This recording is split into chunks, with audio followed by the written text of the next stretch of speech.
بسم الله الرحمن الرحيم، والصلاة والسلام على سيدنا محمد وعلى آله وصحبه أجمعين. السلام عليكم ورحمة الله وبركاته، أهلا وسهلا بكم. اهلا اهلا يا حيلته اهلا. قصة إمام عاشور، وموضوع مباراة بيراميدز والجونة وترتيب الدوري العام ومباراة النادي الأهلي ويانج أفريكانز التنزاني. هنتكلم عن التفاصيل دي كلها في الفيديو إن شاء الله. بعرف التفاصيل والتيتلز. بتقول ايه؟ التفاصيل والتيتلز، قول لي بقى تفاصيل القضيه ايه؟ التفاصيل ايه بقى يا حاج؟ التفاصيل ايه يا حاج؟ بعد تعادل بيراميدز مع الجونة 1-1 في مباراة كوميدية. تمام. الحكم طرد يوريتيتش اللي هو المدير الفني بتاع بيراميدز نتيجة الاعتراض. تمام. راح المساعد بتاعه اعترض على الحكم، فراح طارد المساعد بتاعه وطلع قاعد جنبه فوق في المقصورة برضه. تمام.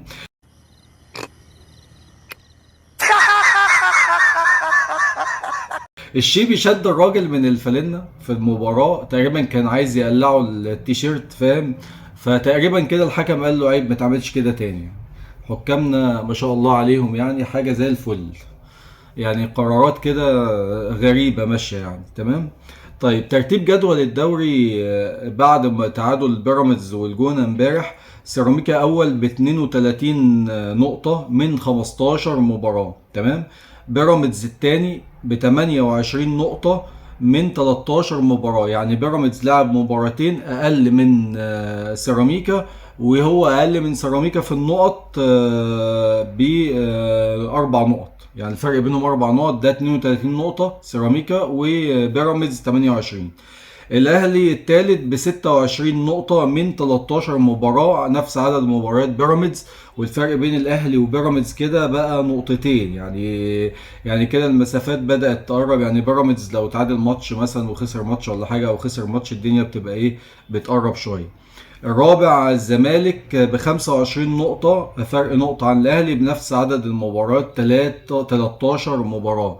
يعني أنت كده بتتكلم إن المسافات قريبة جدا بين السيراميكا وبيراميدز والأهلي والزمالك. بعد كده هتلاقي المصري ب 23 نقطة ووادي دجلة ب 23 نقطة برضه. تمام.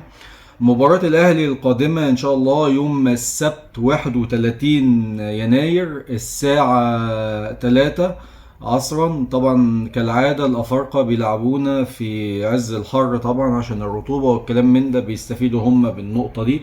يعني مش عارف أنا الفكرة دي هتدنها مكملة لغاية إمتى معانا، ما علينا. فالمباراة دي صعبة جدا، مباراة العودة مع يانج أفريكانز التنزاني. محتاجة تركيز من النادي الأهلي. تمام. محتاجة إن اللعيبة تبقى طول المباراة مقسمة جهدها. تمام. محتاجة تركيز دفاعي واللعب على التحولات. أنا هكلمك، هعمل لك فيديو عن مباراة يانج أفريكانز التنزاني إن شاء الله، تحضير بكرة اللي هو ليلة المباراة. هقول لك أنا ممكن نلعب إزاي ونقط قوة وضعف فريق يانج أفريكانز تنزاني في ملعبه. تمام. كده قشطة أوي.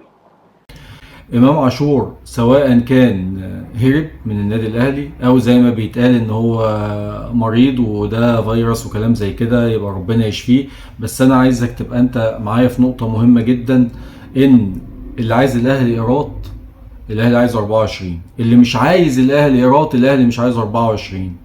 النادي الاهلي جمهوره ما بيشجعش حد غير النادي الاهلي.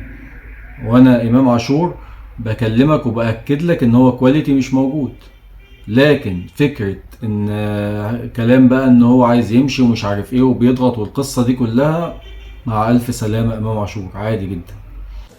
مش محتاجة حاجة يعني. امام عاشور يعني الايام دي داير كلام ان جايله عرض من ميلان الايطالي.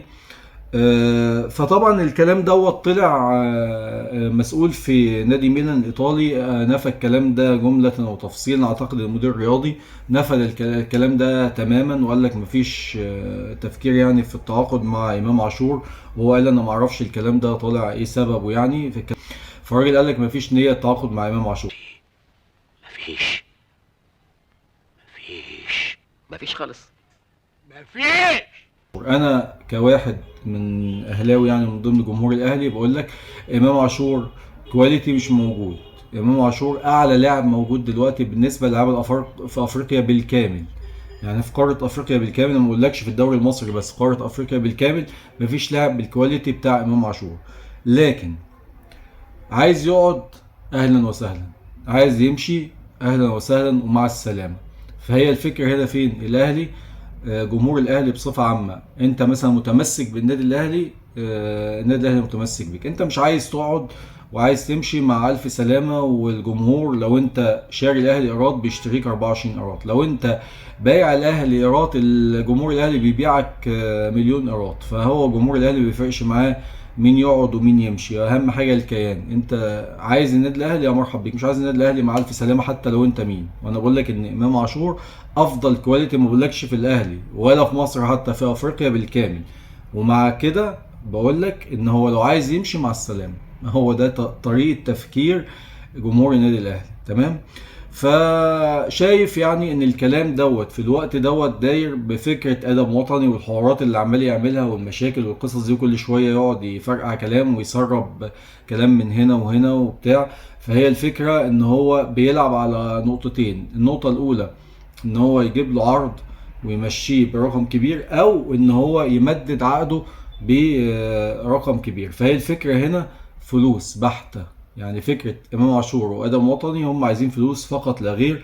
فهي اللعبه على الوتر دوت، بيلعبوا الاهلي بالقصه دي. فانا وجهه نظري انا كواحد من جماهير النادي الاهلي، بحب امام عاشور ولاعب محترم، لاعب كواليتي عالي، بس لو عايز يمشي مع السلامه. واتمنى الفيديو يكون عجبكم، وان شاء الله باذن الله فيديو تحليل مباراه النادي الاهلي بالتوفيق باذن الله بتاعت يانج افريكانز التنزاني بتاعت يوم السبت 31 يناير الساعه 3 العصر. اتمنى الفيديو يكون عجبكم. السلام عليكم ورحمه الله وبركاته.